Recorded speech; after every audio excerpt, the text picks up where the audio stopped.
क्या आपने कभी किसी ऐसी इमारत के बारे में सुना है जिसकी परछाई जमीन पर गिरती ही नहीं? भारत के तमिलनाडु में स्थित 1000 साल से भी ज्यादा पुराना बृहदीश्वर मंदिर एक ऐसा ही अनोखा चमत्कार है।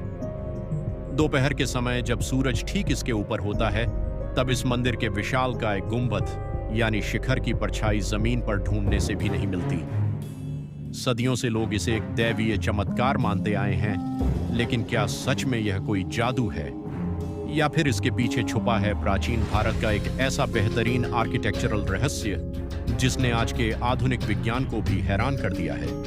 आइए जानते हैं। इस भव्य और गगनचुंबी मंदिर को 11वीं सदी में चोल साम्राज्य के महान सम्राट राजा राजा चोल प्रथम ने बनवाया था। इस मंदिर की सबसे हैरान कर देने वाली बात यह है कि यह पूरा का पूरा मंदिर केवल ग्रेनाइट के पत्थरों से बना है। लेकिन रहस्य की बात तो यह है कि तंजावुर के 100 किलोमीटर के दायरे में कहीं भी कोई ग्रेनाइट की खदान या पहाड़ है ही नहीं। तो फिर सवाल उठता है कि उस दौर में जब कोई आधुनिक गाठियां नहीं थीं, तब 1,30,000 टन भारी ग्रेनाइट पत्थर यहां कैसे लाया गया? इतिहासकारों के मुताबिक चोल राजा ने इसके लिए 3,000 से ज्यादा हाथियों की एक विशाल फौज का इस्तेमाल किया था, जो इन भारी पत्थरों को मीलों दूर से खींचकर यहां तक लाई थी।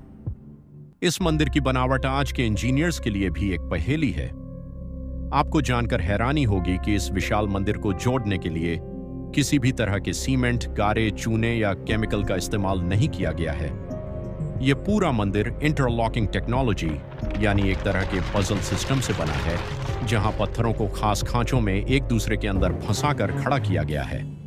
और सबसे बड़ा चमत्कार है इस मंदिर के सबसे ऊपरी शिखर पर रखा कुंभम यानी वो गोल गुंबद। यह कोई छोटा मोटा पत्थर नहीं है, बल्कि एक ही सिंगल ग्रेनाइट के चट्टान को तराश कर बनाया गया है, जिसका वजन लगभग 80,000 किलो यानी 80 टन है। अब जरा सोचिए, 1000 साल पहले जब दुनिया में कोई क्रेन या हाइड्रोलिक मशीन नहीं थी, तब 80 टन के इस भारी भरकम पत्थर को 216 फीट की ऊंचाई पर मंदिर के शिखर पर कैसे पहुंचाया गया होगा?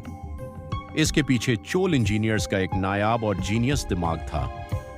उन्होंने मंदिर से करीब 6 किलोमीटर दूर एक गांव से एक बहुत ही लंबा और धीमा ढलान वाला मिट्टी का रैंप बनवाया। इस लंबे रैंप के सहारे सैकड़ों हाथियों और हजारों मजदूरों ने मिलकर उस 80 टन के भारी पत्थर को धीरे धीरे घसीटते हुए कई महीनों की मेहनत के बाद मंदिर के शीर्ष तक पहुंचाया था। अब आते हैं उस सबसे बड़े रहस्य पर कि आखिर दोपहर में इसके गुंबद की परछाई जमीन पर क्यों नहीं गिरती। विज्ञान और ज्योमेट्री के मुताबिक यह कोई जादू या अंधविश्वास नहीं, बल्कि एक बेहद सटीक और एडवांस आर्किटेक्चरल डिजाइन है। मंदिर का केंद्रीय ढांचा यानी जिसे हम विमान कहते हैं, उसे इस तरह से पिरामिड के आकार में बनाया गया है और इसका निचला हिस्सा यानी बेस इतना बड़ा है कि दोपहर के समय जब सूरज ठीक ऊपर होता है, तो इसके शीर्ष गुंबद की परछाई बाहर जमीन पर गिरने के बजाय खुद मंदिर के ही निचले हिस्सों और सीढ़ियों पर सिमट कर रह जाती है। चोल इंजीनियर्स ने सूरज की दिशा और ज्योमेट्री का ऐसा सटीक तालमेल बैठाया था कि देखने वाले को लगता है कि परछाई गायब हो गई है। 1000 साल से भी ज्यादा का वक्त बीत चुका है। इस दौरान कई विनाशकारी भूकंप आए, भयंकर तूफान आए और मौसम बदले, लेकिन बिना किसी सीमेंट के बना यह मंदिर आज भी अपनी जगह पर अडिग और सीना ताने खड़ा है। बृहदीश्वर मंदिर सिर्फ एक धार्मिक स्थल नहीं है, बल्कि इस बात का जीता जागता सबूत है कि हमारे पूर्वजों का विज्ञान और आर्किटेक्चर का ज्ञान आज के समय से भी कहीं आगे था। अगली बार जब आप इस मंदिर को देखें तो इसके पीछे की इस महान इंजीनियरिंग को जरूर याद कीजिएगा।